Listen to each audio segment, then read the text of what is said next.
Hello, I'm Herm Gailey, here to do a follow-up on a video we did a couple of weeks ago entitled 5 Dead Friends, The Dangers of Horses. My purpose in doing that video was to sound a little bit of a warning to folks perhaps, maybe give people some things to think about. And in fact, it appears that that has been the case. We have gotten a huge response in comments. And what you might think I'm planning on doing is to rebut comments or say things that I disagree with and have my say. I've had my say, and I'm going to expand on it a little bit, maybe clarify some things, but I absolutely respect the many comments that were made. They were both thought-provoking and thoughtful, and if I could have one thing from viewers, I would say go and read the comments. There are stories spelled out there that tell you so much about things that have happened, why they happened, how they might be avoided. And I think going through that process, reading those comments, frankly, will be every bit as helpful and maybe educational as watching the video itself. So props to the folks who commented. There were a lot of things that really made me stop and think. So hopefully you'll do that.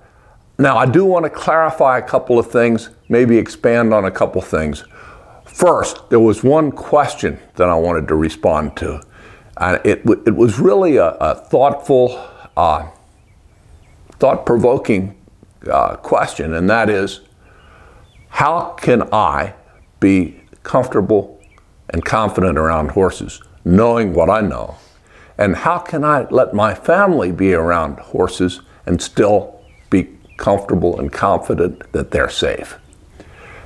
And I thought about that, and in fact, we will be doing a follow-up video that we're going to post very soon that deals with that exact topic.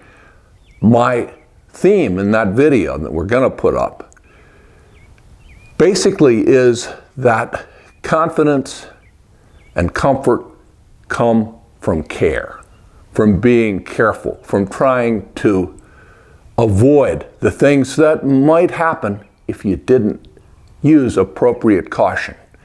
It is not a matter of saying, be frightened, be hesitant.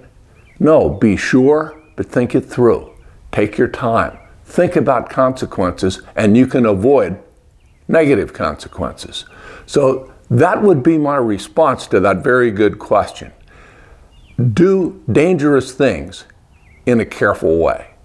Horses do have certain inherent dangers, but you can minimize that hugely if you treat them appropriately. I know there's always a big debate about guns, but the fact is, many times when a gun causes harm, it's a mistake, it's an accident, and it's caused by bad decisions, bad judgment, foolish actions. The same can be true with horses. They're like a loaded gun. Keep the safety on, be careful how you handle them, and you're going to be fine.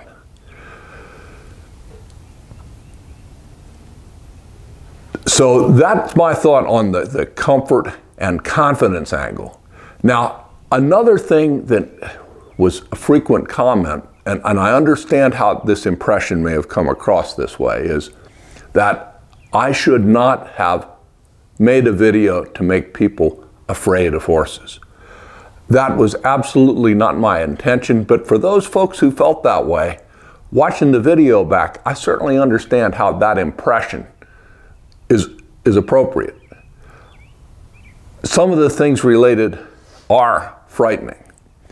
My goal was not to make people scared, but to help people be safe. Don't be scared, do be safe. Use those tools that you have. Pick an appropriate horse. Get help from professionals. Get help from more experienced friends. And be careful so that you don't have to have that fear level. Now, I'm going to give you an exception to that rule.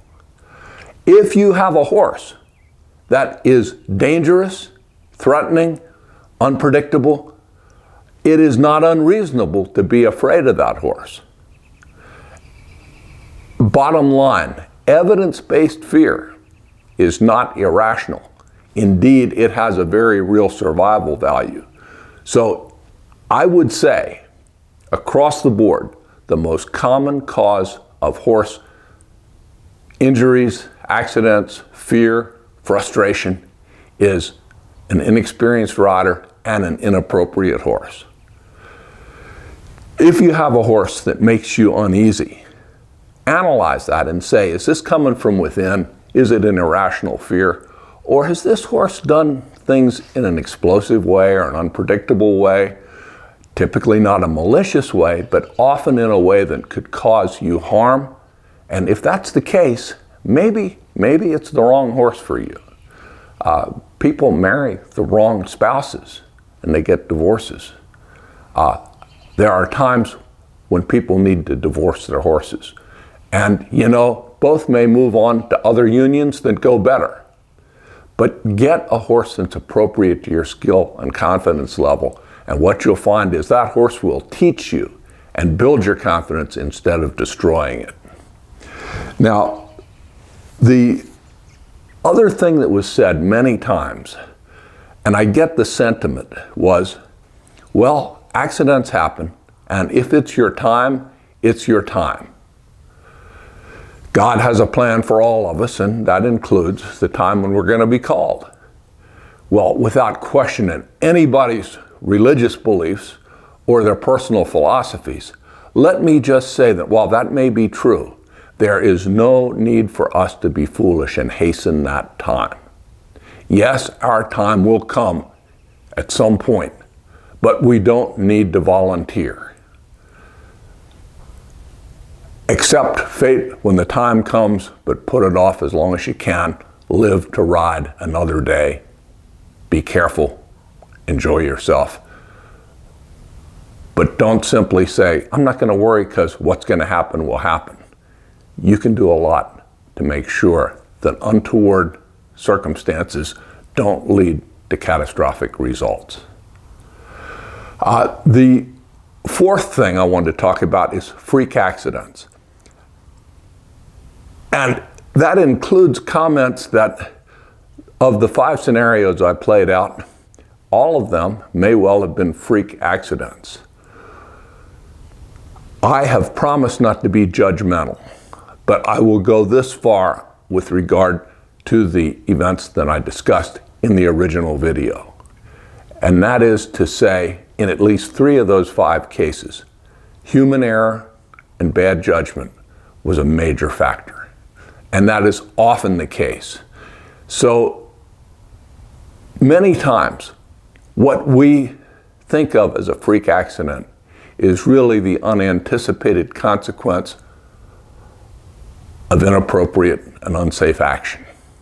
So don't take the freak accident path. Look at the next freakish thing that happens and take it apart and see what you can do to avoid the next freak occurrence, because it may not be as freaky as you think. Final thing I wanted to touch on is helmets. I had no intention to ignite a helmet debate and really haven't started one, which is gratifying. People have written in with differing points of view. Some feel helmets are absolutely necessary, maybe should be mandatory. Others say they recognize that there's a risk, but they choose to meet it. I believe in choice. I'm standing here in a hat, not a helmet, and if I saddle a horse after a bit, I'll be wearing this hat. That's my choice. I'm not going to defend it. I'm never going to say anything negative about somebody who chooses to wear a helmet, but it is a choice. Having said that, again and again, the utility of helmets in promoting safety and minimizing injury came through in the comments from people who had lived it. Read those comments. It is your choice, but maybe considering some of those stories will help you to make a better informed choice. So those were things I wanted to say about this video.